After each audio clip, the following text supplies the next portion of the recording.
കാലഘട്ടത്തിൽ ഒരു പ്രവാചകന് മാത്രം ചില സമുദായത്തിലേക്ക് 2 പ്രവാചകനെ അയച്ചിട്ടുണ്ട്. ചില പ്രവാചകന്മാരെ ഒന്നായിട്ട് അയച്ചിട്ടുണ്ട് ചില സമുദായത്തിലേക്ക്.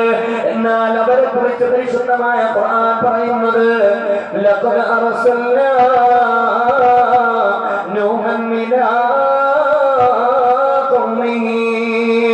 നൂഹ് നബി അലൈഹിസ്സലാത്തു വസ്സലാമിനെ ഈ ലോകത്തേക്ക് പരിചയപ്പെടുത്തുന്ന പരിശുദ്ധമായ ഖുർആൻ ഈ ലോകത്തേക്ക് അയച്ചത് അത് പരിശുദ്ധമായ ഖുർആനിലൂടെ പഠിപ്പിച്ചു തരുന്നുണ്ട്.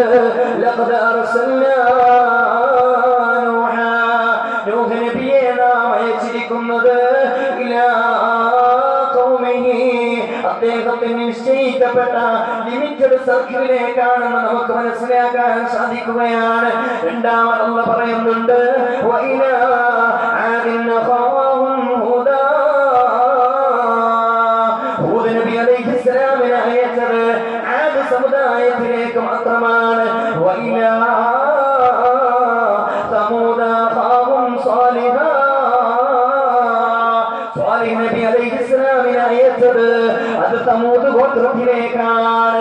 വലൂതൻ ഇദ് ഖാല ലിഖൗമിഹി. ലൂത്ത് നബി അലൈഹിസ്സലാമിനെ അയച്ചത് ലൂത്ത് നബിയുടെ സമുദായത്തിലേക്ക് മാത്രമാണ്. വഇലാ മദിയന ഖാവഹും ശുഐബാ. മഹാനായ ശുഐബ് നബി അലൈഹിസ്സലാത്തു വസ്സലാമിനെ അയച്ചത് അത് പരിശുദ്ധമായ ഖുർആൻ പഠിപ്പിക്കുകയാണ്. അത് മദിയൻ എന്ന പ്രദേശത്തേക്കുള്ളതാണ്. ഇത് ഫിർഔന ഇന്നഹു തഗാ. ഫിർഔനിലേക്കാണ്, ഫിർഔന്റെ കൂട്ടരിലേക്കാണ് മൂസാ നബി അലൈഹിസ്സലാത്തു വസ്സലാമിനെ അല്ലാഹു അയച്ചിരിക്കുന്നത്. അതുപോലെ തന്നെ വആതൈനാ ഇബ്രാഹീമ അലാ ഖൗമിഹി. ഇബ്രാഹീം നബിയെ അയച്ചതും ഇബ്രാഹീം നബി അലൈഹിസ്സലാത്തു വസ്സലാമിന് നിശ്ചയിക്കപ്പെട്ട ഒരു സമുദായത്തിലേക്കാണ്. യൂനുസ് നബി അലൈഹിസ്സലാമിനെ കുറിച്ചും പറയുന്നുണ്ട് ഇലാ മിഅത്തി അൽഫിൻ ഔ യസീദൂൻ.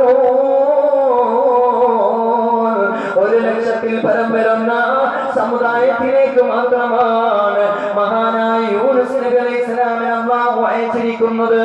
എന്നാൽ ഈ പ്രവാചകന്മാരെ കുറിച്ച് പരിചയപ്പെടുത്തുന്ന ഈ പ്രവാചകന്മാരുടെ നിശ്ചയിക്കപ്പെട്ട സർക്കിളിനെ കുറിച്ച് പരിചയപ്പെടുത്തുന്ന പരിശുദ്ധമായ ഖുർആൻ പഠിപ്പിക്കുന്നത് അല്ലാഹുവിന്റെ റസൂൽ മുഹമ്മദ് മുസ്തഫ സല്ലല്ലാഹു അലൈഹി വസല്ലമ തങ്ങളെ അയച്ചത് വമാ അർസൽനാക ഇല്ലാ റഹ്മതൻ ലിൽ ആലമീൻ. ലോകർക്ക് അനുഗ്രഹമായിട്ടല്ലാതെ ലോകത്തിന് കാരുണ്യമായിട്ടല്ലാതെ